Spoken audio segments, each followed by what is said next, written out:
what's neat for me is that these things that we can do, Jim Rohn was a business philosopher. Love that guy. He he spoke to a conference, and my dad bought the CDs of the weekend seminar. And I think I was 14. And I listened to the weekend seminar, changed my life. And then from then, every year, I listened to the weekend seminar. And one of the things he talks about is working for a skill is often more valuable than working for money. And some of the things that we try to implement don't work, and it's not any good for us. It just is not a fit. But the things that we learned in attempting to implement it or investigating that idea or diving deep into it pay huge dividends with this other thing that we're thinking about doing over here.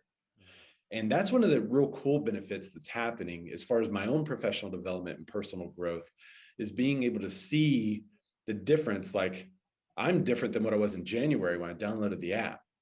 Would I be as different had I not had those sessions with you guys and talking and brainstorming and he calls it, Jim Rohn calls it bread for the head, right? Had I not done that, where would I be today? Well, there's bookloads of ideas that I wouldn't have had, ideas that I wouldn't have investigated, that wouldn't have led to other things that we're now looking at. So that's one of the coolest things is looking at what can I implement now? What are projects that we're going to dive into? The failed projects are still providing so much knowledge and information to us that they're valuable in themselves. So it's been a ride, man.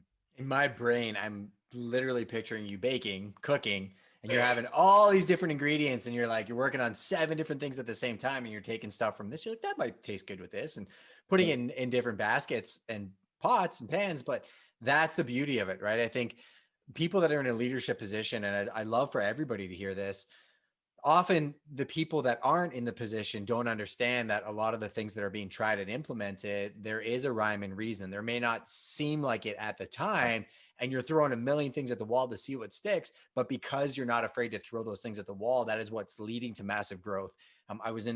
You were in that room with me actually in Forbes Business School. Yep. And we were ideating about our business model, and that conversation changed the last 60 days of my life.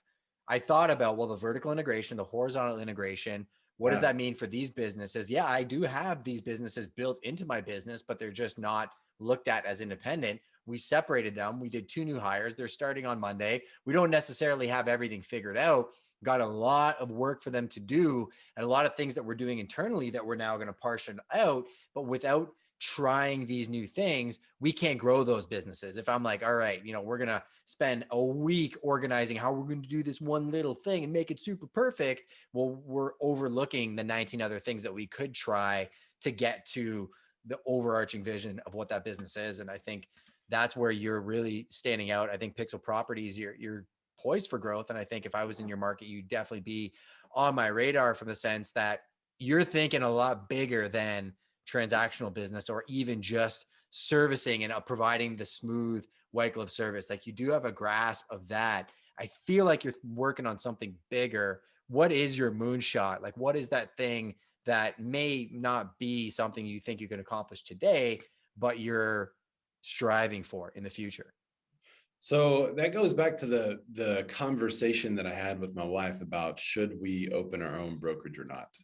So a lot of people don't know this, but I was let go from my previous brokerage because they came to me and said, we no longer want to continue with you. And I said, why?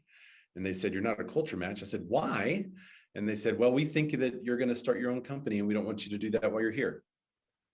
So I said, okay. So I took their advice and started our own company. But in that period of thinking, well, do I just want to go and work with someone else, work with another brokerage, be a great agent, or do I want to launch? I felt like I had like 3 or 4 options. One option was be a good agent and make a lot of money, solo agent, do well, dominate market, and not have a huge team or anything, but be really good at what I do, make a lot of money. Or I could be an agent with a pretty big team, right? And then kind of dominate the market plus a little bit And it would be a lot of training, a lot more activity. There'd be a lot more going on, but I'd make more money in that scenario than I would just being a solo agent. But I'd also have maybe a little less time depending on how it was all set up and who I was training and what was happening. And someone doesn't come in that week and now you have to cover and all this other stuff happens. It's a business.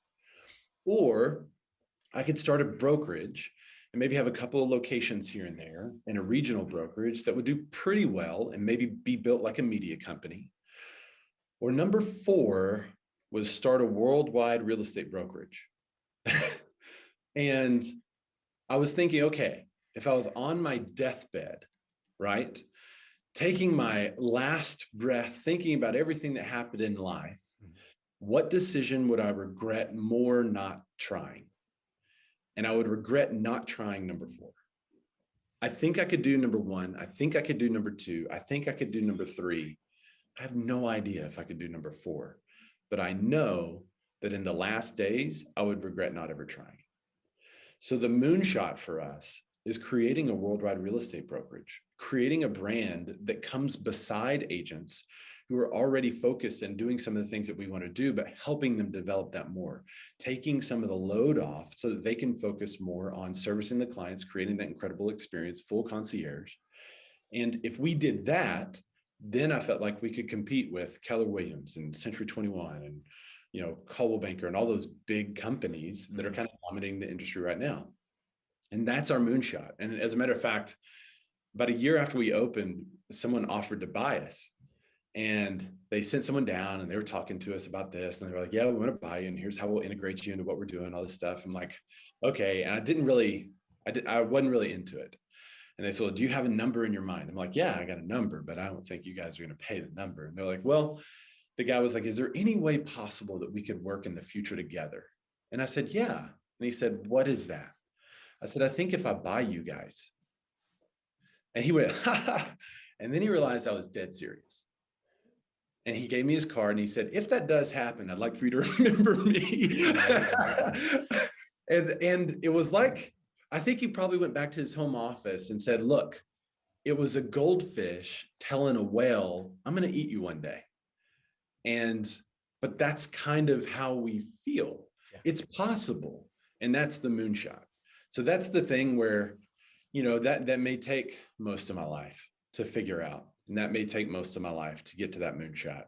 And, if somebody gave me a couple of $1 billion, I would probably do a different plan. But currently,